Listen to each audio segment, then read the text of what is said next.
Empecemos dándole gracias a Dios, creo, porque un poco como el pastor comenta, pues efectivamente, a pesar de las dificultades que hemos venido enfrentando, pues los últimos meses en la cuarentena, Dios ha sido bueno con nosotros, Dios no nos ha dejado de enviar su palabra de una u otra manera, y no solo eso, sino que de alguna manera nos obligó a digitalizarnos, y eso también ha permitido poder llevar el Evangelio a lugares donde no pensábamos, familias, amigos, y y justo las palabras del pastor coinciden un poquito con la introducción del tema que vamos a ver el día de hoy. Es una alegría, como les digo, poder estar juntos, porque al final el hecho de que podamos estar escuchando la palabra de Dios el día de hoy es una señal de que estamos interesados en nuestro crecimiento espiritual, ¿verdad? Estamos interesados en que juntos podamos crecer como ese hombre maduro y conforme a la medida de Cristo, cumplir el propósito de Dios para nuestras vidas, ¿no? Así que eso es una verdadera alegría y quiero empezar dándole gracias a Dios por esto esta noche. Padre, te queremos dar gracias esta noche porque tú has sido bueno con nosotros, tú has sido bueno con tu pueblo cada día, Señor, en medio de la circunstancia y la situación que tú nos permitas vivir. Tú, Dios, no has sido escaso con nosotros, tú nos has permitido y has puesto en nuestros corazones el deseo y el anhelo de conocerte cada día más. Decirte que aún no estamos satisfechos, como decía David, con nosotros mismos, con nuestro carácter, sino que en verdad anhelamos despertar a tu semejanza, anhelamos ser transformados día a día hasta el momento en el que tú regreses, Señor, y nos glorifiques, Señor. Te queremos pedir que tú puedas ser exaltado en esta noche, que tu palabra pueda hallar una cabida en nuestros corazones y dar fruto para gloria tuya. En el nombre de Jesús, amén. Amén. Entonces, hemos estado estudiando, es la tercera clase del crecimiento espiritual, los pilares del carácter cristiano.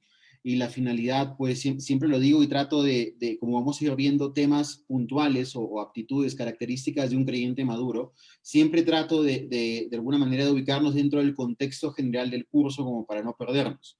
Ese es un curso que busca que todos los creyentes tengamos claro que es la voluntad de Dios que nosotros crezcamos, que cada día lo conozcamos más a Él, que seamos santificados y podamos reflejar su amor y su gloria a un mundo que no lo conoce, ¿verdad? Entonces, la clase pasada estudiamos dos pilares fundamentales que son la fe y la obediencia, ¿verdad? Y la fe verdadera o la fe genuina era una fe que pues nace del carácter, es una fe que Dios demanda que esté puesta en el carácter de Dios y no en las circunstancias. Hablamos de Habacuc, que en medio de una situación donde él no comprendía por qué Dios, entre comillas, no escuchaba sus oraciones o no oía a su pueblo, sino todo lo contrario, las cosas se ponían mucho más difíciles. Él decidió confiar en el carácter, en la eternidad, en la santidad de Dios y ejercer así su fe y de alguna forma confiar en el carácter de Dios. Y nosotros como creyentes hemos sido llamados a eso.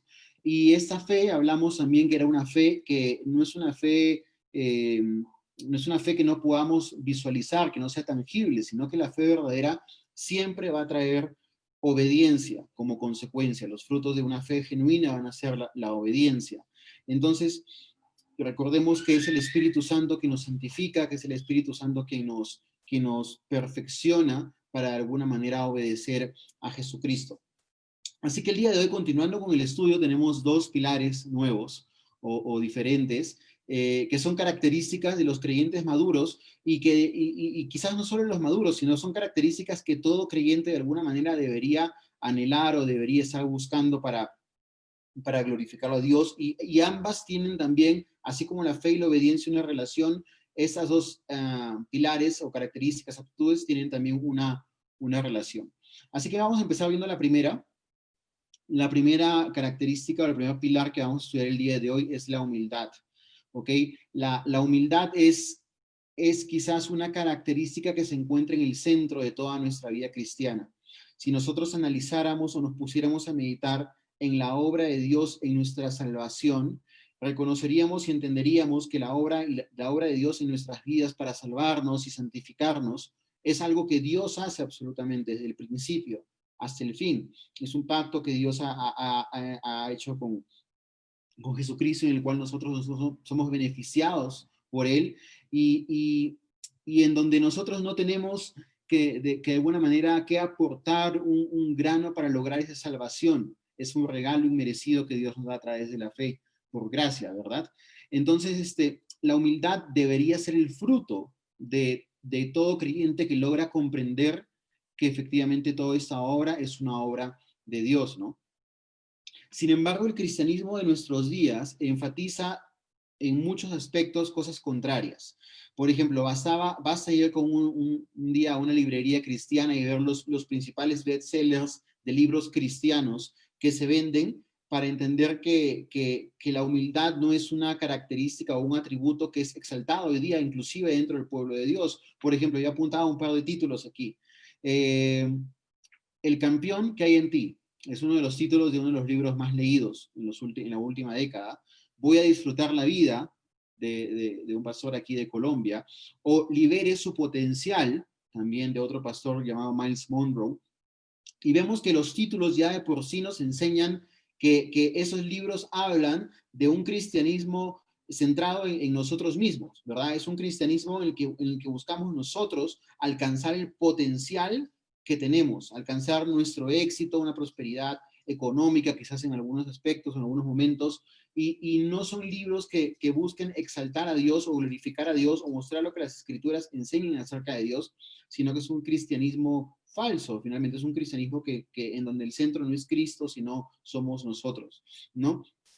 Y esto, hermanos, no debería sorprendernos. Las escrituras nos hablan que en los tiempos de Jesús también aquellos religiosos o aquellas personas que decían amar a Dios, pues también enfatizaban ese tipo de orgullo. Pensemos en los fariseos, por ejemplo.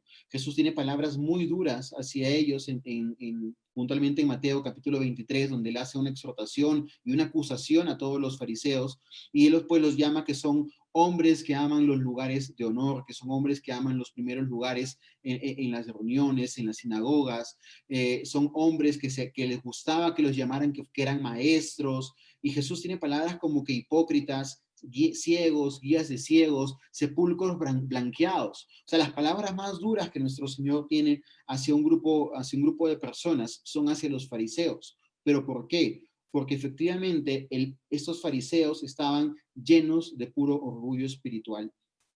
Y, y es un tema vital, la humildad creo que es un tema totalmente relevante dentro de nuestros días, porque en mayor o en menor medida todos nosotros como creyentes batallamos contra el orgullo día a día. Quizás unos tengan una mayor predisposición a este pecado que otros, pero como les digo, todos finalmente estamos necesitamos ponernos a cuentas a Dios cada día y que él de alguna manera a través de su palabra alumbre esas áreas donde quizás nos estamos sintiendo orgullosos de algo y estemos ofendiendo a Dios. Entonces, la humildad o el pilar que vamos a ver en este momento es un pilar totalmente relevante para nosotros el día de hoy. Jonathan Edwards, un puritano en el año 1700, de los años 1700, él mencionaba que el hombre por naturaleza, por causa del pecado, es un ladrón de gloria. Él decía, somos ladrones de gloria. Y es cierto. O sea, meditemos en la profundidad de esas palabras porque el corazón humano es engañoso, es perverso, como dice el profeta Jeremías, y de una u otra manera inclusive nos podemos engañar a nosotros mismos y podemos estar viviendo vidas llenas de orgullo, llenas de vanagloria, que finalmente le roban la gloria a Dios. Entonces es por eso que es tan necesario que toquemos el tema de la humildad el día de hoy. Así que vamos a empezar. Quisiera que los que tienen la Biblia en la mano me acompañaran a Mateo 5. Vamos a ver rápidamente unas 4 bienaventuranzas. Pues esas bienaventuranzas de alguna manera muestran 4 aspectos diferentes de la humildad y vamos a verlo rápidamente, como les digo. Entonces, quiero empezar hablando acerca de la palabra bienaventurado.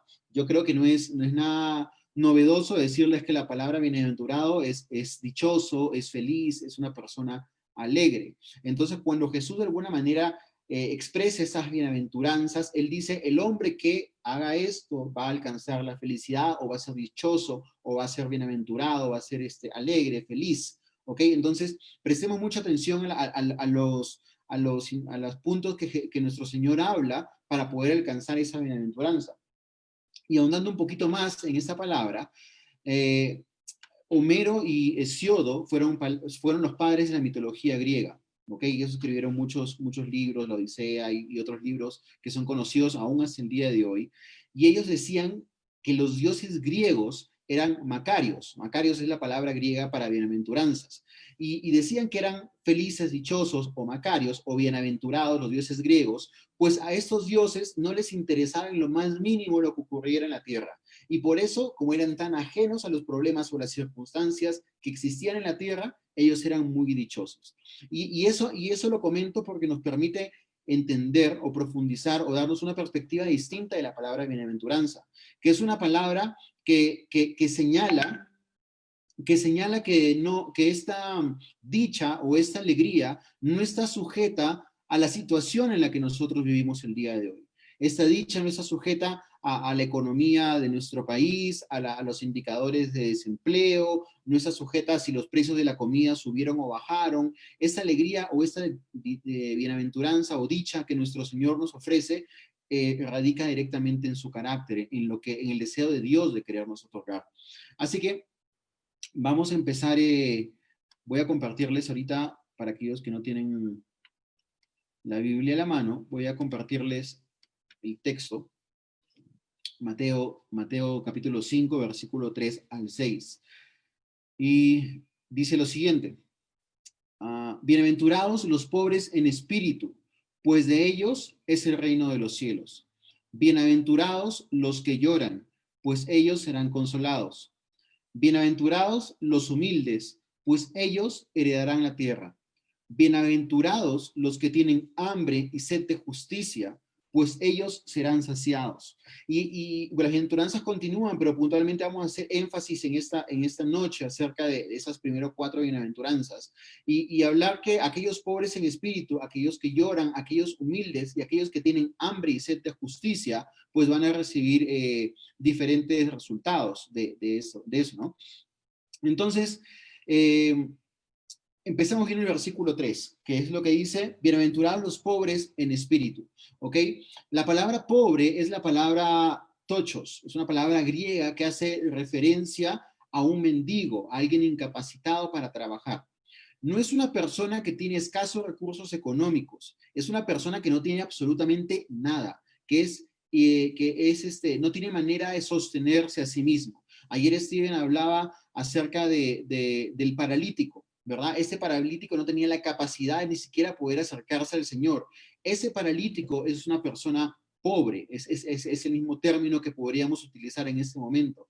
Y entonces, lo que está diciendo este pasaje es que el reino de Dios finalmente pertenece a aquellas personas que se encuentran pobres o en un estado de incapacidad en sí mismos de poder, de espíritu, de poder alcanzar lo que Dios tiene eh, para ellos, ¿verdad? Es una persona o son hombres que de alguna forma no tienen, que se reconocen a sí mismos o que han sido capaces de poder ver su propia pobreza espiritual, su necesidad de que Dios les extienda la mano y los auxilie. Si nosotros recordamos en Lucas capítulo 18 la parábola del publicano y el fariseo, pues estos dos subían al monte a orar y el fariseo decía, Señor, te doy gracias porque no soy como él, yo diezmo, yo te sirvo, yo hago lo uno, yo hago lo otro. Y el publicano lo único que hacía era golpearse el pecho y decir, Dios mío, sé propicio de mí, ten piedad de mí. Ese publicano era una persona pobre en espíritu porque se reconocía a sí mismo como que no tenía capacidad en sí mismo de poder lograr el favor de Dios. Y esa es la primera aplicación que yo quiero que evaluemos, es que es que nosotros el día de hoy aún nos consideramos pobres en espíritu. Estoy seguro de que si somos creyentes, en algún momento nos hemos tenido que considerar pobres en espíritu para venir a los pies de Jesucristo, pero el día de hoy nos seguimos considerando pobres en espíritu. El día de hoy seguimos creyendo que todo lo que logramos en nuestra vida natural y espiritual no es algo que nosotros hayamos logrado, sino es algo que Dios en su misericordia y gracia nos otorga. ¿O es que acaso estamos pensando que porque ahora somos personas más correctas o no vivimos vidas como los viven quizás nuestros otros familiares o amigos o gente con la que trabajamos y nos involucramos, o quizás por creer que asistimos a una iglesia el domingo, o quizás porque leemos la Biblia, o leemos muchos libros de teología. Quizás eso puede de alguna manera estar empezando a minar nuestro entendimiento de que nosotros aún necesitamos de la gracia de Dios el día de hoy, aún necesitamos poder estar en Cristo para poder tener acceso al Padre. Entonces, solo aquellas personas que reconocen que no hay ningún mérito para poder lograr el acceso a Dios y recurren a su misericordia son aquellos que son justificados. John MacArthur dice que ser pobres en espíritu es reconocer la pobreza espiritual al margen de Dios. Es verse como realmente uno es, perdidos, sin esperanza e indefensos. Toda persona apartada de Jesucristo es espiritualmente indigente, cualquiera que sea su educación, su riqueza, su posición social, sus logros o su conocimiento religioso. ¿Y cuán cierto es esto, verdad? A veces nosotros a nuestros ojos tendremos a ver a las personas dependiendo del trabajo que tienen, dependiendo del apellido que tienen, dependiendo de su educación, pero finalmente nuestros ojos deberían estar puestos, si es alguien que no es creyente, en la necesidad que esa persona tiene de ver su propia pobreza espiritual para que pues pueda heredar el reino de Dios. Y el versículo 4, empezando a ver la segunda bienaventuranza, el versículo 4 dice, bienaventurados los que lloran, pues ellos serán consolados. Y existen varios tipos de llanto o varios tipos de razones o motivos por las que una persona puede llorar, ¿verdad? Hay motivos que de alguna manera pueden ser legítimos o válidos y hay otros motivos pues que no. Por ejemplo, un motivo válido podría ser la pérdida de un familiar querido, alguien a quien amamos mucho, puede fallecer y eso puede generarnos muchísimo dolor y un llanto. Y ese tipo de motivos son legítimos, como les digo, pues Dios promete de alguna manera consolarnos y fortalecernos y ayudarnos. Pero hay también otro tipo de llanto, que es el llanto que es causado por las consecuencias de nuestros pecados. Pues muchas veces también nosotros, al haber pecado, al haber ofendido a Dios, pues podemos generar dolor para nuestras familias o dolor a nosotros mismos, ¿no? Entonces, ese tipo de llanto, digamos, no es un llanto válido, pero la palabra que se utiliza en el versículo 4 para mencionar ese tipo de lloro es una palabra que comunica profundamente una agonía interior que es acompañada por el llanto. Es una palabra que es el mayor tipo de dolor, es un dolor que constriñe, que está adentro de cada uno. Quiero que me acompañen a Segunda de Corintios capítulo 7. Vamos a volver luego de nuevo a Mateo 5. Segunda de Corintios capítulo 7, versículo 10. Dice, porque la tristeza que es conforme a la voluntad de Dios produce un arrepentimiento que conduce a la salvación sin dejar pesar, pero la tristeza del mundo produce muerte. Entonces lo que podemos ver en este versículo es que hay una tristeza que es conforme a la voluntad de Dios. Y es como decir de alguna manera que el Señor avala ese tipo de tristeza porque Él la permite con alguna finalidad. ¿Por qué? Porque la conclusión o hacia donde te lleva esa tristeza o ese llanto es el arrepentimiento. Y es una tristeza que está relacionada directamente con nuestros pecados. Aquellas personas que comprenden su pobreza espiritual y su llanto espiritual, pues de alguna manera, los chicos escaparon, creo, pero bueno, la tristeza que es conforme a la voluntad de Dios trae un arrepentimiento genuino.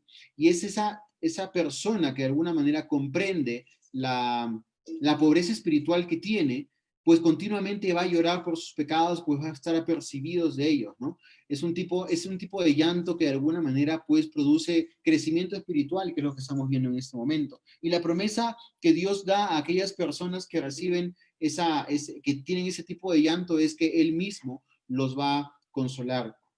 Los creyentes fieles y maduros tendrán una actitud constante a lo largo de sus vidas, de lloro y quebranto por nuestros propios pecados, pero eso es bueno, hermanos, porque el ser conscientes de nuestra naturaleza no debería llevarnos a condenación, sino debería llevarnos a la cruz, poder llevarnos a mirar a nuestro Señor y el amor y la misericordia de Dios desplegada en Jesucristo, ¿no? Recordar aquellas palabras que dicen que no hay ninguna condenación para aquellos que se encuentran en Cristo Jesús. Versículo 5 dice, bienaventurados los humildes, pues ellos heredarán la tierra. Si están leyendo ese verso desde la Reina Valera, dice, bienaventurados los que son mansos, ¿ok? Entonces, la palabra manso tiene que ver con algo suave, con algo sereno.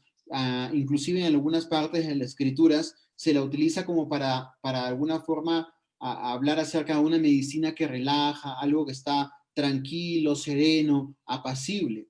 Pero tiene un significado mucho más profundo, pues esta palabra también solía en la antigüedad describir aquellos animales salvajes con mucha fuerza, con mucho ímpetu, que habían sido de alguna manera domados por el hombre para hacerlos útiles en el trabajo del campo.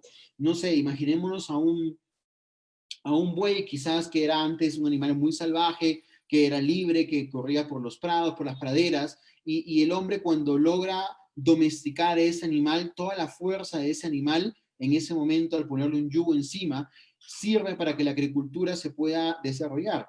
Entonces, ese sentido de ese poder bajo control tiene que ver con la palabra manso o con la palabra humilde.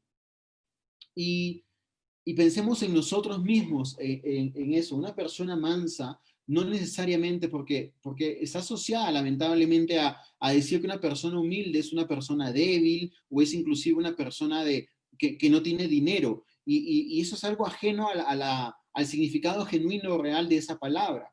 Como les decía, la palabra de la mansedumbre de alguna forma es poder o ímpetu bajo control, ¿no? Alguien que tiene dominio propio sobre su propia vida y como dice Salomón, si no me equivoco, en el libro de los Proverbios, es una persona que se enseñorea de su propio espíritu, que controla sus emociones y que su orgullo, de alguna manera, siempre está sometido bajo control.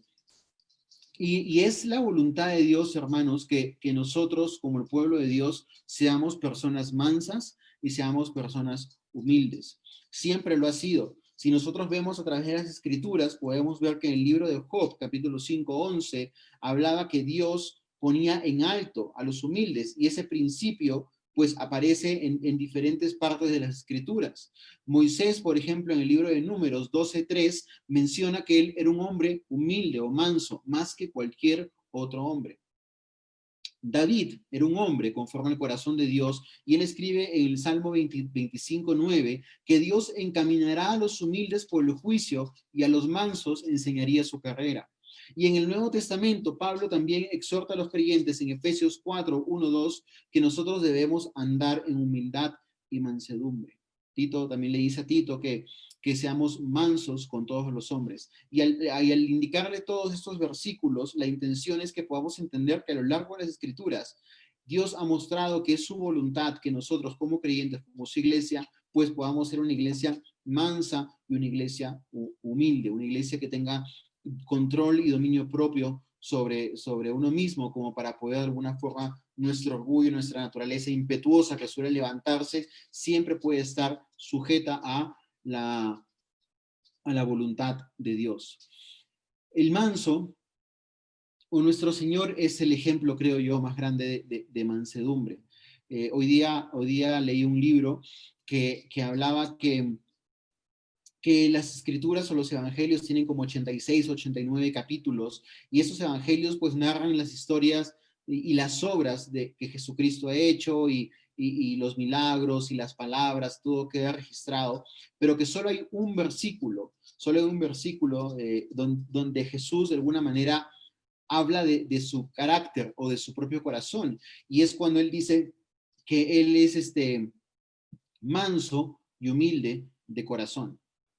Y pensemos en esto porque a mí me ayuda mucho, o me ayuda el día de hoy mucho a entender y a pensar en esto, que Jesús pudo haber dicho muchísimas cosas de él, pudo haber dicho que era Dios, pudo haber dicho que él está sobre todas las cosas, que su nombre va a estar sobre todo nombre, y no dejarían de ser ciertas, pero de las palabras de nuestro Señor, cuando Él se describe a sí mismo, decide revelarnos que Él es un Dios manso y humilde de corazón, y nosotros deberíamos imitar ese ejemplo.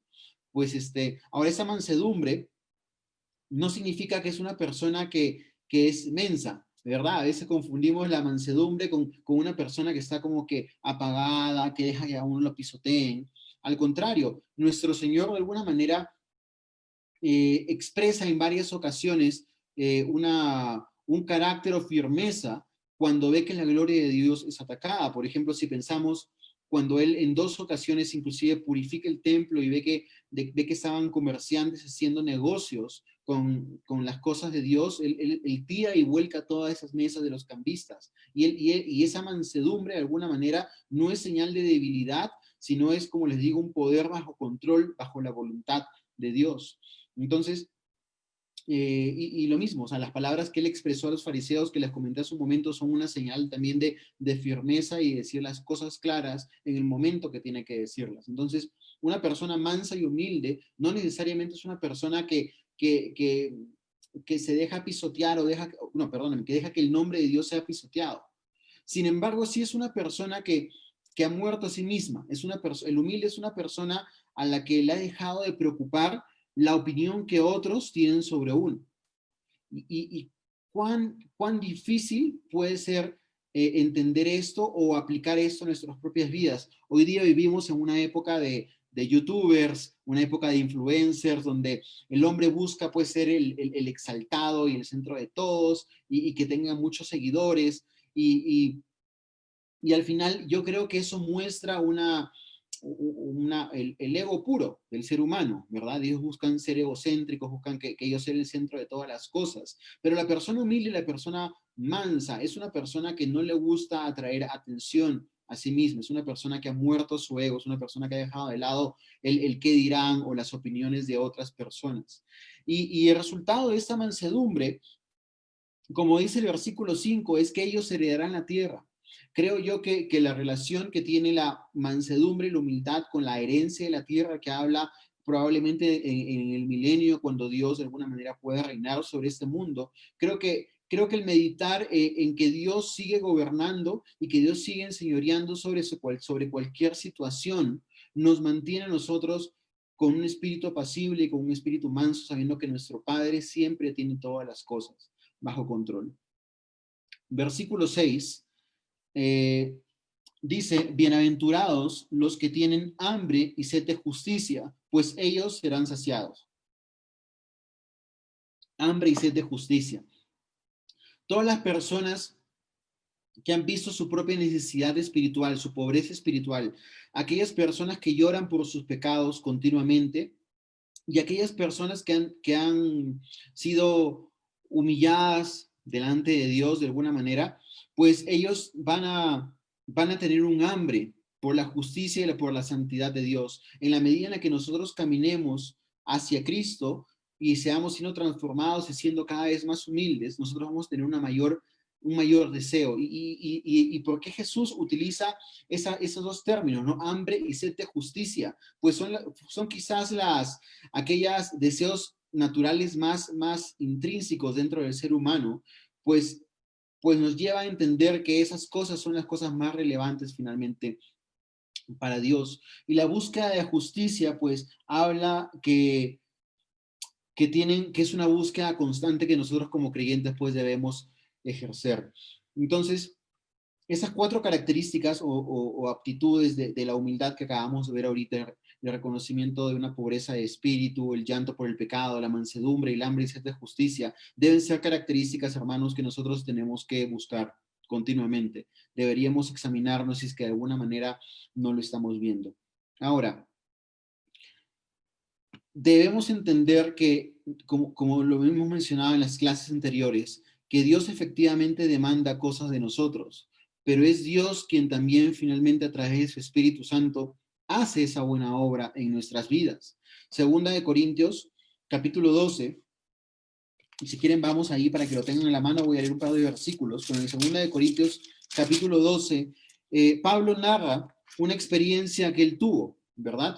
Bueno, él habla que en algún momento de su caminar, él fue como que llevado al tercer cielo y contempló la gloria de Dios y cosas que ni siquiera es capaz de expresar, ¿me entiendes? Pero al final el énfasis de esa experiencia no es la experiencia en sí misma, no es algo que como creyentes nosotros tenemos que buscar replicar y buscar que Dios nos lleve al tercer cielo para ver cosas que nosotros no hemos visto, sino que la experiencia o el mensaje que Pablo quiere dar en 2 Corintios 12 es esa lección que se encuentra en el versículo 7 y dice, lo leo, y dada la extraordinaria grandeza de las revelaciones, por esta razón, para impedir que me enalteciera, me fue dada una espina en la carne, un mensajero de Satanás que me abofetee para que no me enaltezca. Acerca de esto, que él había clamado a Dios 3 veces y Dios no le había quitado eso, sino que le había dicho, bástate en mi gracia. Entonces, el énfasis de esa porción o de esa experiencia, como les digo, no es la experiencia en sí misma, sino que Pablo podía reconocer que era Dios quien le había enviado un aguijón en la carne. ¿Ok? Un mensajero de Satanás es lo que dice, y que él había clamado a Dios para que lo librara, pero Dios no lo había hecho. Y podemos hablar quizás un sermón entero acerca de lo que era el aguijón en la carne, y no es el punto, creo que hay muchas versiones, unas más válidas que otras, pero de alguna manera creería que ese aguijón al que Pablo hacía referencia era un grupo de judíos o un cabecilla judío, que era un grupo de hombres que lo perseguían y que iban tras él en las diferentes ciudades donde él iba plantando iglesias, como de alguna manera para echar abajo la obra que Dios venía haciendo a través de él. ¿Ok? Pero el punto es, no es qué cosa era el aguijón en la carne, el punto que quiero enfatizar en esto, en este momento, es que era Dios quien le había puesto ese aguijón en la carne con la finalidad que no se enalteciera. Si Dios el Padre de alguna manera no lo hubiera puesto eso a Pablo, Pablo no hubiera podido ser el instrumento que llegó a ser. Pensemos en esto. Entonces podemos ver que finalmente es Dios quien está detrás de esa obra de hacernos a nosotros humildes. Y esta realidad es algo que podemos ver a través de diferentes personajes de las Escrituras. Por ejemplo, pensemos en David en un momento. David, un chico de probablemente 13 años, es ungido por el profeta de Dios de Israel, Samuel, y le dice, ¿sabes qué? Tú vas a ser el rey. Y David, como un chico de 13 años, pudo haberse enaltecido, probablemente, ¿verdad? Pudo haber empezado a probarse coronas de paja, coronas de, no sé, de cualquier cosa, a ver cómo le quedaban. Pero Dios no permitió eso. Dios no permitió que David fuera el rey en ese momento, sino que lo llevó a través de un desierto perseguido por Saúl para que su carácter fuera moldeado y fuera tratado de una manera que en el momento en el que Dios deseara utilizarlo como rey, no se enorgulleciera y no se enalteciera.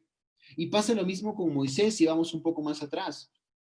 Moisés vivió 40 años criado a los pies del faraón con los mejores estudios, con las mayores comodidades. Y hay una frase que a mí me impactó muchísimo que se encuentra en Hechos 7:25, cuando Esteban hace esa narración justo esa recopilación de hechos del Antiguo Testamento, y cuando él se expresa de Moisés en ese momento, dice que Moisés pensaba que Dios le estaba dando libertad a sus hermanos por medio de él, y que por eso él había matado a esos soldados que estaban maltratando a los israelitas. Es decir, que Moisés a sus 40 años creía en su corazón sinceramente que él iba a ser el libertador de su pueblo, y que por eso él estaba tomando esa promesa de Dios, esa palabra de Dios para libertar a su pueblo, y al final Dios no lo utilizó en ese momento.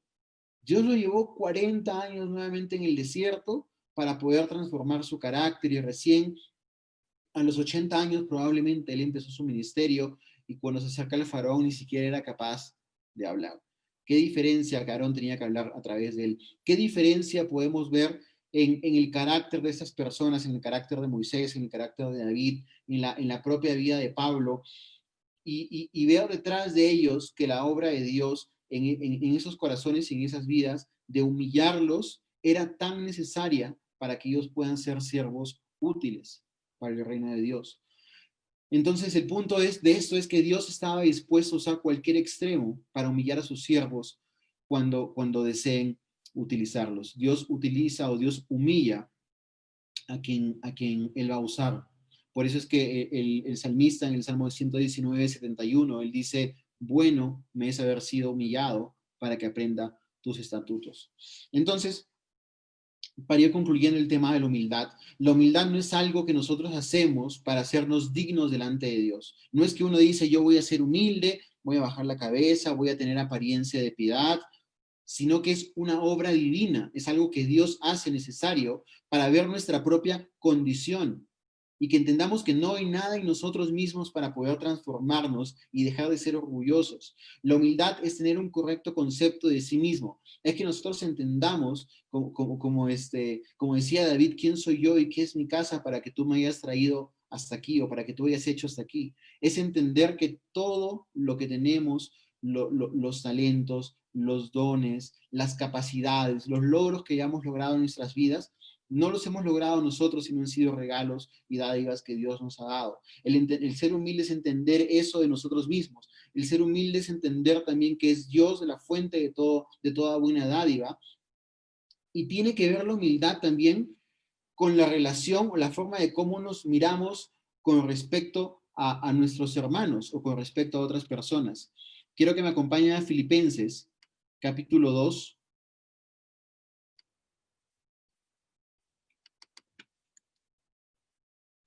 Filipenses capítulo 2, versículo 3 y 4. Pablo dice, nada hagáis por egoísmo o por vanagloria, sino que con actitud humilde cada uno de vosotros considera al otro como más importante que a sí mismo, no buscando cada uno sus propios intereses, sino más bien los intereses de los demás. Que nada hagamos por egoísmo o por vanagloria, sino que con una actitud humilde busquemos no lo que nos pertenece, no lo que nos conviene, sino lo que le conviene a las otras personas. Y aquí es donde yo quiero empalmar este pilar de la humildad con el siguiente pilar que vamos a ver ahorita, que es el pilar del amor. ¿Ok? La humildad y el amor están directamente relacionados, porque en la medida en la que yo ponga los intereses del otro por sobre mis propios intereses, yo voy a estar amando a mi hermano, o yo voy a estar amando a mi prójimo. Entonces, Pablo decía, ¿no? Hay ese sentir que hubo en Cristo Jesús, no, que no buscó lo suyo propio, sino que buscó lo que nosotros como iglesia el día de hoy tenemos, la salvación y todos los regalos.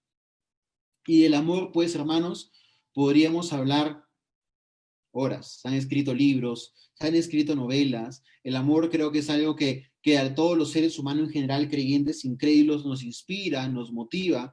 Es el tema central de millones de canciones. En el nombre del amor se han llevado grandes obras y también locuras. ¿Quién no ha escuchado a una persona que se haya tatuado de pronto el nombre de su amada o el nombre de su amado y después cambió de amado y está buscando cómo limpiarse ese tatuaje? ¿Quién de alguna manera no ha escuchado a alguien que le ha llevado mariachis a su prometido o a su novia y aún teniendo mala voz se ha animado a cantar y a soltar unos gallos por ahí cantando? Y creo que todos de alguna manera pues podemos pensar en diferentes historias de personas que aman o acciones de amor que han hecho diferentes personas, ¿no? Y aún dentro de la iglesia, el amor es algo que en general todos los creyentes entendemos que es una actitud cristiana. El cristiano tiene que amar porque Dios es amor. No importa si el creyente entendió qué significa justificación, inerrancia de las escrituras, la regeneración, no interesa. Todo creyente promedio de alguna manera, si tengo un día en el Señor, sabe que tiene que amar porque Dios es amor. Entonces, y las escrituras de alguna manera avalan esto, pues efectivamente Pablo en 1 Corintios 13 menciona que si yo entendiera todos los misterios, todas las cosas del mundo, si de alguna manera pues entregara mi propia vida a ser quemado y entendiera y tuviera profecías y cosas, pero si no tengo amor, ¿qué dice él? Nada soy. Entonces, entendemos claramente que el amor es algo que está directamente relacionado a nosotros como creyentes, ¿verdad? Sin embargo, o lamentablemente el mundo tiene un concepto de amor totalmente distinto al que nosotros como creyentes deberíamos tener. El concepto del amor es quizás el concepto más distorsionado, malentendido o mal definido que una persona promedio puede tener. El amor el día de hoy en el mundo se ve como algo subjetivo, ¿verdad? La definición de amor tiene tantas opciones como millones de personas existen. El amor es, hay una frase en inglés que es love is love, love is love, que es como que el amor es amor, indistintamente de cómo se presente, indistintamente de cómo se manifieste. Si tú dices que amas y esa es su expresión del amor, entonces bienvenida, eres parte del club. Entonces, el mundo de hoy promueve un falso amor, promueve un amor que de alguna manera ha permitido que toda una campaña de tolerancia, de inclusión social, en nombre del amor o llevando el nombre de amor, pueda ir en contra de lo que las escrituras o la palabra de Dios dicen. Y ahí entendemos un poco quizás cuál es el origen de todo ese falso amor, de ese amor que de alguna manera el día de hoy nosotros podemos ver pues en la televisión, en las películas, en las calles, en los anuncios publicitarios, ese falso amor que es un amor que está de alguna manera centrado en mi propia opinión y en el placer personal que me puede dar. Pero vamos a ver una definición bíblica de lo que es el amor. Como creyentes nosotros, si bien estamos expuestos a todas esas influencias del mundo acerca del amor, nosotros siempre tenemos que volvernos a las escrituras y entender qué es el amor, qué significa el amor, cómo se manifiesta el amor para Dios, que finalmente es el verdadero amor, ¿no? Y acompáñenme a Efesios capítulo 5, Efesios capítulo 5.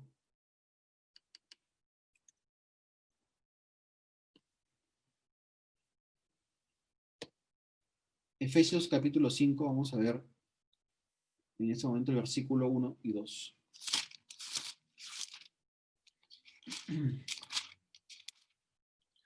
Dice, sed pues imitadores de Dios como hijos amados, y andad en amor, así como también Cristo os amó y se dio a sí mismo por nosotros, ofrenda y sacrificio a Dios como fragrante aroma. ¿Ok? Entonces, lo que vemos en este momento es que lo que el apóstol Pablo empieza a decir es que nosotros tenemos que ser imitadores de Dios. La palabra griega para imitadores es mimetai, que es de donde sale la palabra mímica o mimo, ¿verdad? Es una palabra que hace referencia a alguien que copia o que imita el ejemplo de alguien. Y nosotros tenemos, como les digo, que imitar las características o los atributos de Dios, y eso incluye efectivamente el amor, ¿no? El propósito de Dios para redimirnos a nosotros, lo repetimos continuamente, es transformarnos y santificarnos para que seamos hechos a la imagen de su Hijo Jesucristo. Si Él es santo, nosotros tenemos que ser santos. Si Él es un Dios que muestra amor o que despliega su amor, nosotros como creyentes tenemos pues que también ser personas que demuestran y manifiestan y despliegan el amor, no de la manera de cómo el mundo lo hace, sino de la manera verdadera. Pero eh, pero de alguna manera, ¿cómo podemos nosotros entonces decir qué significa el amor o cómo podemos desplegar el amor? Y lo vemos en el versículo 2, pues dice, andad en amor, así como también Cristo nos amó, y no queda ahí, sino que dice, y se dio a sí mismo por nosotros. El amor de Dios es un amor que está directamente relacionado con la entrega. El amor de Dios es un amor que está relacionado con el sacrificio. Yo no puedo decir que amo a alguien si no me entrego a esa persona, si no me sacrifico a mí mismo por esa otra persona. Ese es el ejemplo del verdadero amor que encontramos en las Escrituras. De tal manera amó Dios al mundo que entregó a su Hijo. ¿Entienden? Siempre la palabra amor está relacionada con la palabra entrega, con la palabra sacrificio en lo largo de las Escrituras. Ese es un amor incondicional y esto es importantísimo que lo entendamos. El amor de Dios no es un amor que depende de nuestros conocimientos, no es un amor que depende ni siquiera de nuestra conducta. El amor de Dios es un amor incondicional, como lo vamos a ver un ejemplo práctico más adelante. Dios el Padre de alguna manera decidió entregar a su Hijo y el Hijo decidió entregar su propia vida en amor a nosotros, siendo aún pecadores, que es como dice Romanos 5:8, ¿verdad? Entonces, el amor de Dios es un amor entrega, no son solo palabras bonitas, no es solamente un sentimiento una mariposa, un mariposeo que sentimos, unas cosquillas que sentimos en el estómago, sino que es algo que lleva a una acción, es darse de alguna manera, entregarse a sí mismo de manera incondicional por el bienestar de otros. La razón por la cual los matrimonios el día de hoy no duran o se divorcian es porque pues han creído que el matrimonio está basado en un amor condicional. Yo estaré contigo siempre y cuando tú me ames, siempre y cuando tú me atiendas. Yo estaré contigo siempre y cuando tú estés flaca. Yo estaré contigo siempre y cuando tú no tengas arrugas. O las mujeres también, yo estaré contigo siempre y cuando tú tengas trabajo, siempre y cuando tú me des comodidades, siempre y cuando tú le des un techo a mis hijos, ¿verdad? Pero entonces, ¿qué sucede en el día de hoy? Que cuando en el matrimonio las personas tienen altos y bajos o el físico cambia, ese amor, entre comillas, deja de existir porque es un amor condicional que depende de lo que la otra persona me hace o yo hago. Y al ver que no se cumplen las expectativas que el uno tiene del otro, pues obviamente se creó la puerta del divorcio donde muchas personas el día de hoy la toman. Entonces, pero eso no cree, eso, pero al final eso que les digo no es amor, es finalmente romanticismo, ¿verdad? Y que sí, efectivamente, es algo que ayuda al matrimonio. Yo no puedo decir que no son cosas relevantes. Es importante que un hombre provea para su esposa, es importante que una esposa ame a su esposo y lo respete, claro que sí, pero ¿qué pasaría si mi esposa no me amara? ¿Qué pasaría si mi esposa no me honrara? ¿Yo la amaría de todas maneras? ¿Yo le demostraría mi amor todos los días o no? Y viceversa, ¿qué pasaría si mi esposo me maltrata todo el tiempo? ¿Qué pasaría si mi esposo inclusive me saca en cara que yo soy cristiano o cristiana? ¿Yo lo seguiría amando? ¿Yo me entregaría a él aún de todas maneras? ¿Yo lo honraría en medio de cualquier situación? El amor, hermanos, nos lleva a que nosotros nos entreguemos a nosotros mismos por el bienestar del otro, aún sin que nosotros recibamos algo a cambio. Entonces, el amor no es una emoción, no es algo que nos hace sentir bien solamente, sino que es un acto de sacrificio. Es un acto de sacrificio. Y Satanás es el padre del engaño. Satanás es el padre de la mentira. Él es alguien que de alguna manera existe con la intención de falsificar las cosas buenas que Dios establece y maquillarlas y hacerles un cambio que aparentemente no es visible a nuestros ojos, que nos hace seguir sintiendo bien, que nos hace seguir teniendo apariencia de que las cosas están bien, pero que en el fondo de alguna manera ofenden a Dios o van en contra de las palabras de Dios. Y si seguimos ahí en Efesios capítulo 5, versículo 3 ahora, dice, pero que la inmoralidad y toda impureza o avaricia ni siquiera se mencionen entre vosotros como corresponde a santos. Y Pablo está haciendo una contraposición entre el versículo 2 y 3, porque dice que Cristo nos amó y se entregó por nosotros. Y el versículo 3 dice, pero que la inmoralidad ni la impureza ni siquiera se menciona entre ustedes. Es como si él pusiera en dos extremos la entrega y el amor puro de Dios y en el otro extremo pusiera la inmoralidad y la impureza. Y esa palabra inmoralidad viene del griego porneia, que es una palabra que es muy conocida el día de hoy dentro de nuestra sociedad, de donde viene la palabra pornografía, donde viene la palabra, y que en general agrupa no solamente la pornografía, sino que agrupa a cualquier lujuria o a cualquier inclusive pensamiento indebido que va en contra de un estándar correcto sexual que Dios de alguna manera desea. Y la palabra impureza habla acerca de una tumba podrida, ¿ok? Entonces, ambas palabras, la palabra inmoralidad y la palabra impureza, son contrarias totalmente al amor puro y sacrificial que Dios ha mostrado en Jesucristo y que demanda que nosotros tengamos. Esas expresiones de inmoralidad e impureza son expresiones, como les digo, de ambición personal, sexual, egoísta. Se disfraza aparentemente de algo atractivo, de algo que te va a hacer sentir bien, algo que te va a hacer sentir que vales, que tienes un valor propio, pero al final, como todo pecado, es un engaño, que aparentemente es dulce en el momento de nuestras bocas, pero en el momento en el que lo comemos, nos intoxicamos y de alguna manera nos damos cuenta la gravedad o la locura que hemos cometido en ese momento. Es algo dañino porque finalmente no busca o no procura el bien del otro, sino que en la impureza y en la inmoralidad somos nosotros los protagonistas y somos nosotros los que buscamos satisfacer nuestros propios deseos. Entonces, es por eso que eso es tan ajeno al verdadero amor que Dios desea que nosotros tengamos. Y el pecado sexual, hermanos, es algo que está totalmente fuera de control. Es un pecado que nuestra sociedad ha tolerado y de alguna manera ha trastornado totalmente los estándares de la sexualidad el día de hoy. Y hay que no perder de vista que es Satanás quien está detrás de todo esto.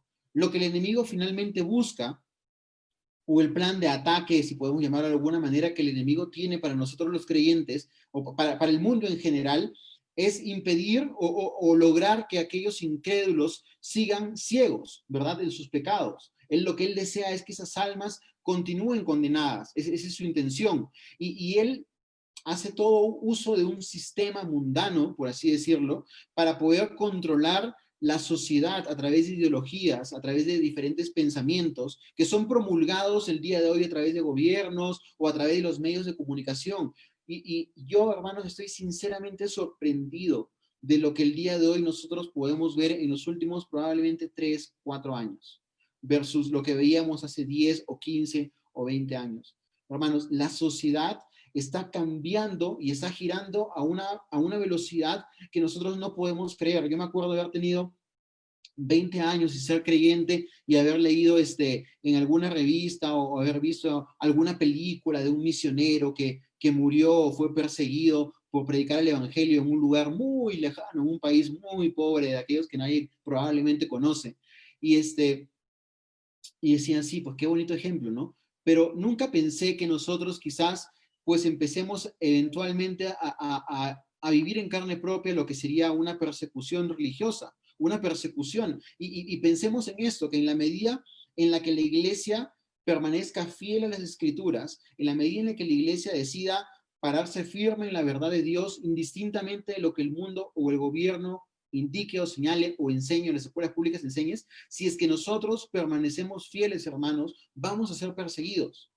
Y no nosotros, pensemos en nuestros hijos. Yo me pongo a pensar cómo será la sociedad cuando Samuel, cuando Sofía, pues tengan 15 años, 20 años. Definitivamente, si es que el Señor en su misericordia les permite, los salva y los permite tenerlos en sus caminos, la oposición que ellos van a tener va a ser una oposición muchísimo mayor a la que yo tuve probablemente cuando era joven. Y es porque el enemigo de alguna manera está trastornando la sociedad a través de ideologías, está destruyendo familias.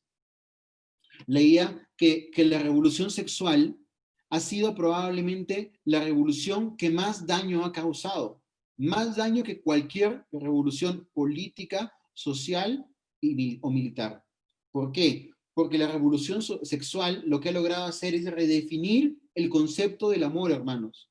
Ha cambiado la imagen o la idea que el hombre promedio común tiene acerca del amor. Se ha alejado de la abnegación y de ese sacrificio genuino que es el amor y lo ha llevado a centrarlo en un amor egoísta, en un amor que solo busca el placer personal. Ha logrado, hermanos, minar el diseño de la familia. El diseño de la familia. Hoy día los hombres no se quieren casar, los hombres quieren hacer dinero, quieren vivir no quieren asumir responsabilidades, no quieren tener una mujer de por vida al costado, quieren estar con una, quieren estar con otra, quieren de alguna manera no tener responsabilidades. Y aún dentro de la propia iglesia de Cristo, hermanos, hay hombres que no desean involucrarse en las cosas de Dios. Hay hombres que no desean escudriñar la palabra, la escritura y poner sus pies y sus vidas delante de Cristo. Y las mujeres ni se diga. O sea, las mujeres dejaron de lado el concepto de aquella mujer abnegada, que sirve de ayuda idónea a su marido. Eso es una idea arcaica el día de hoy para el mundo. El día de hoy las mujeres buscan nuevamente realización personal, buscan alcanzar los logros que esta sociedad patriarcal opresora les ha dado. Los hijos, el día de hoy, tienen líneas directas para denunciar a sus padres si es que los disciplinan, por ejemplo. Es decir, la autoridad de los padres que tienen sobre los hijos ha quedado totalmente fuera de contexto, fuera de todo siglo. Esa, hermanos, es la sociedad donde nosotros vivimos el día de hoy. Una sociedad en donde la homosexualidad ya no es simplemente, la homosexualidad se ha convertido en un estilo de vida, por así decirlo, ¿verdad? El género es una construcción social, cultural, es algo que te imponen tus padres o la sociedad donde tú vives, y no es algo que la genética define. Ya la genética no te dice si eres hombre o mujer. Entonces, en general, toda la sociedad está cambiando, hermanos, de una manera muy rápida. Los matrimonios homosexuales el día de hoy son tan aceptados como un matrimonio normal. El adoptar hijos en una pareja del mismo sexo es inclusive mucho mejor visto o de moda que a una familia conservadora, entre comillas, porque al final no es que sea conservador, es una familia bíblica que busca tener su casa y su casa en orden, de acuerdo a los mandamientos de Dios. Ese, hermanos, es el engaño que el enemigo está haciendo el día de hoy. Él ha cambiado el amor por el falso amor en donde el hombre es el centro. Entonces la pregunta que yo les hago es, ¿hay esperanza entonces para el hombre caído? ¿Hay esperanza para una sociedad en la que no logra ver ese amor?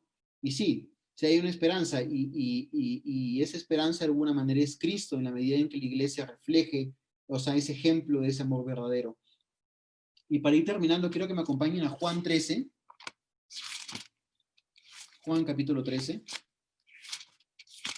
Y es un texto bastante conocido, y es cuando nuestro Señor lava los pies de los discípulos, ¿verdad?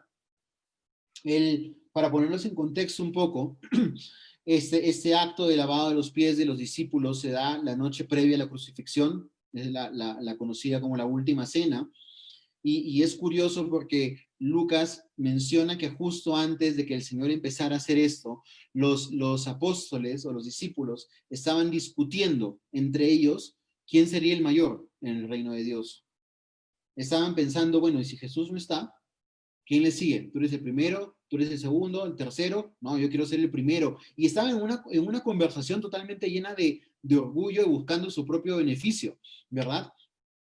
Y dice en el versículo 1 de Juan 13, antes de la fiesta de la Pascua, sabiendo Jesús que su hora había llegado para pasar de este mundo al Padre, dice, habiendo amado a los suyos que estaban en el mundo, los amó hasta el fin. Yo les hago una pregunta. ¿Ustedes creen que nuestro Señor sabía lo que estos apóstoles estaban hablando? O sea, estaban en la misma mesa. Pero sin embargo, Jesús, sabiendo que estos hombres venían pensando en quién sería el mayor, él igual los amó hasta el fin. Eso es amor incondicional. Ese es el amor sacrificial del que venimos hablando en esta noche. Y en el versículo 3 dice, y Jesús, sabiendo que el Padre había puesto todas las cosas en sus manos y que de Dios había salido y a Dios volvía, se levantó de la cena y se quitó su manto y tomando una toalla, se la ciñó. Entendiendo un poquito esto, ¿quiénes eran los que limpiaban los pies? Los que limpiaban los pies, las casas normalmente de las personas adineradas, con espacios grandes, pues tenían esclavos. Y ustedes saben que en ese momento no existían pues las zapatillas o los tenis como los tenemos el día de hoy, sino que la gente mayormente andaba en sandalias en caminos de polvo. Entonces los pies y las piernas de las personas eran probablemente lo más sucio que podía tener alguien. Y es por eso que todas las posadas o los aposentos tenían esclavos que cuando llegaba un invitado les lavaban los pies para que cuando se arrodillaran o se sentaran en el piso para compartir los alimentos, uno al otro, pues no tuvieran contacto y fue un tema de higiene, ¿verdad? Pero parece que en este momento, en esa situación, no había esclavos disponibles en ese lugar, no había alguien que hiciera esa labor. Y lo que uno podría pensar es, si es que nosotros estuviéramos sentados en esa mesa con el Señor Jesús, imaginémonos, viéndolo hablar, habiendo caminado con Él durante 3 años, habiendo escuchado su palabra de manera directa, estar sentados en esa mesa, pues de pronto nosotros hubiéramos querido lavar los pies, ¿no? Pero estos hombres no, estos apóstoles o discípulos no pensaban en limpiarse los pies, pensaban en quién iba a ser el mayor cuando el Señor no estuviera. Y el Señor se pone de pie y Él les enseña que el amor es capaz de humillarse y ponerse en el estrato más bajo para poder darle bienestar a otra persona. Ahora veamos el versículo 3 nuevamente, porque yo creo que hay una clave importante. Pues Él dice al final del versículo 3, Jesús sabiendo que el Padre había puesto todas las cosas en sus manos y que de Dios había salido y a que Dios volvía, se levantó y limpió los pies. Es decir, que Jesucristo tuvo la capacidad, y quizás esto puede servirnos a nosotros, de que Él estaba dispuesto a humillarse a sí mismo, a lavar los pies a estos hombres, porque él sabía cuál era su posición delante de Dios. Él entendía que el dar un servicio a otro no lo hacía menos, sino todo lo contrario, hacía exaltar al Padre, que era el propósito por el cual él había venido. Entonces, él teniendo claro en eso, de alguna manera decidió humillarse a sí mismo. Y bueno, luego viene toda esa discusión que Pedro tiene con el Señor y le dice, Señor, ¿cómo tú me vas a lavar los pies? Y el Señor le dice, oye, si no te lavo, no vas a poder estar conmigo en el reino. Ah, bueno, entonces no me laves los pies, sino aquí estoy, báñame, prácticamente le dijo, ¿no? De la cabeza hasta los pies. Y el Señor le dice, oye, no, ¿me entiendes? Dice en el versículo 9, Simón Pedro le dijo, Señor, entonces no solo los pies, sino también las manos y la cabeza.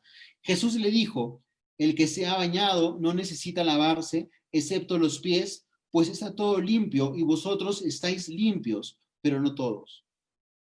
Y el día de hoy nosotros, hermanos, entendemos que gracias al sacrificio de nuestro Señor, nosotros hemos sido purificados, hemos sido limpiados y todos nuestros pecados han sido perdonados, todos.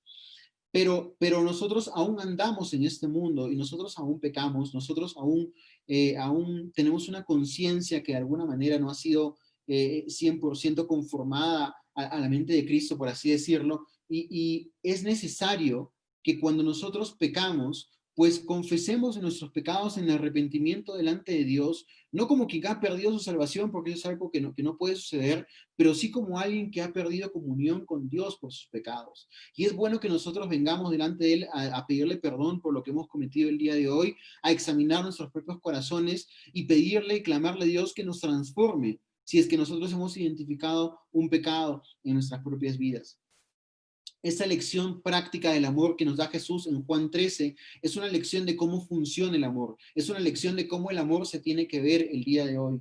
Él los amó de tal manera que dejó su posición de maestro, de líder, de Mesías, y se puso en una posición de esclavo para poder limpiarlos. Dejó de lado el qué dirán o qué pensarán de mí estos u otros para servir las necesidades del prójimo. Él no buscó lo suyo propio, sino que buscó lo que el otro tenía necesidad o la falencia que el otro tenía para poder suplirla. Es ese amor que pronto iría de alguna manera o sería mayormente expresado cuando Él decide entregar su vida en la cruz por todos nosotros.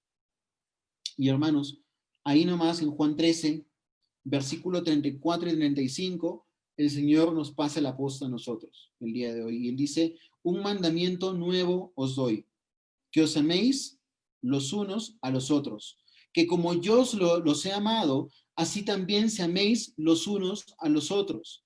En esto conocerán todos que sois mis discípulos, si tenéis amor los unos a los otros. Yo siento, hermanos, que como iglesia nos hemos puesto en la defensiva ante las ideologías que el mundo trae.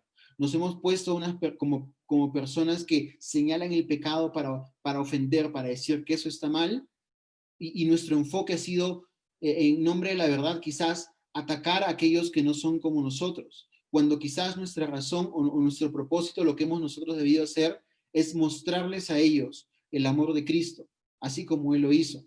Es que con nuestras acciones y nuestro propio sacrificio nosotros podamos amar a aquellos que no conocen al Señor, en acciones prácticas, no solamente orando, no solamente predicando la palabra, que al final es lo que otorga salvación, pero necesitamos que el Evangelio de alguna manera se haga visible a otros a través de esas muestras de amor que nosotros tenemos que llevar a cabo. La única manera en que una cultura egoísta, hermanos, y orientada al sexo vea un amor bíblico genuino es si nosotros, los creyentes, obedecemos ese mandato y esa enseñanza de Cristo e imitamos su ejemplo de amor demostrándolo a través de nuestro propio sacrificio. Yo quiero cerrar esta lección del día de hoy con algunas preguntas que quisiera que nosotros nos hagamos delante de Dios sinceramente. No hay necesidad que las respondamos, sino que nosotros las meditemos y veamos si efectivamente las estamos cumpliendo o no. ¿Tenemos un correcto entendimiento de lo que es el amor el día de hoy? ¿Entendemos que el amor no es solo algo verbal o un sentimiento? ¿Entendemos que el amor implica sacrificio? Ahora que entendemos que el amor en humildad se trata de poner al otro antes que a mí mismo, esposos, ¿estamos mostrando amor sacrificial por nuestras familias? Estamos demostrando a nuestras esposas que las amamos en acciones prácticas, no diciéndole te amo, mi amor, sino de pronto lavando los platos, sacando el perro, cambiando a los niños, bañándolos, haciéndolos dormir, no sé, de pronto hablo de mi edad, pero de diferentes maneras, ¿verdad? Estamos mostrando ese amor hacia, hacia de alguna manera, hacia otras personas también, hacia otros hermanos. Estamos reflejando ese amor a través de nuestros actos para ese mundo perdido. Y hablando acerca de la humildad, son mis buenas obras y mi servicio nacidas de un corazón humilde o generan y esconden egoísmo y vanagloria. Pensemos en esto. ¿Por qué servimos a Dios? ¿Por qué hacemos cada acto en el servicio de la iglesia o un lugar visible? ¿Cada cosa que nosotros hacemos es nacida de un corazón humilde o está buscando mi propia exaltación? ¿Estoy siendo dócil al trato de Dios cuando me humilla para enseñarme sus estatutos? ¿O estoy renegando el trato de Dios y ese aguijón en la carne que Él me ha enviado? Y más aún, ¿estoy glorificando a Dios en medio de la obra que Él está haciendo en mi vida, aun cuando me humilla o no? Vamos a orar para terminar. Padre, te queremos pedir perdón, Señor, en esta noche porque al ser expuestos ante tu palabra reconocemos que hay orgullo en nuestros corazones, Señor. Reconocemos que hay falta de amor. Quizás hasta aquellos que son más cercanos o lejanos a nosotros lo han experimentado, Señor, pero queremos pedirte que tú nos perdones y nos transformes, Señor, que en verdad tú puedas cambiar todo orgullo, todo egoísmo, que nosotros seamos conscientes de ese pecado, que todos en mayor o menor medida tenemos, Señor, y podamos venir en arrepentimiento cada día, Señor, que podamos ponerlo delante de ti y clamar que tú nos hagas mansos y humildes, tal cual tú eres, Señor Jesús. Humíllanos, Señor, si es necesario, disciplínanos. Es una oración que quizás es de las más duras que nosotros podemos hacer, pero en verdad, Señor, deseamos que tú puedas ser glorificado y exaltado en nuestras propias vidas, Señor. Queremos pedirte que tú nos enseñes a amar a otros más que a nosotros mismos, que nos ayudes a dejar de pensar de una manera egoísta, de una manera, de una manera centrada en mi propio beneficio, en mi propio placer, sino que cada acción y cada relación que yo pueda tener o que nosotros podamos tener con nuestras familias, con la gente en nuestro trabajo, con nuestros amigos o aún con nuestros hermanos en la congregación, Señor, que yo pueda sacrificarme a mí mismo y amarlo y demostrarle mi amor de una manera tangible, de una manera práctica, Señor. Y que en medio de todo, Señor, no perdamos de vista que es tu deseo que nosotros seamos humildes, que es tu deseo que nosotros mostremos de tu amor a un mundo que te necesita. Te pedimos que tú nos bendigas. En el nombre de Jesús. Amén.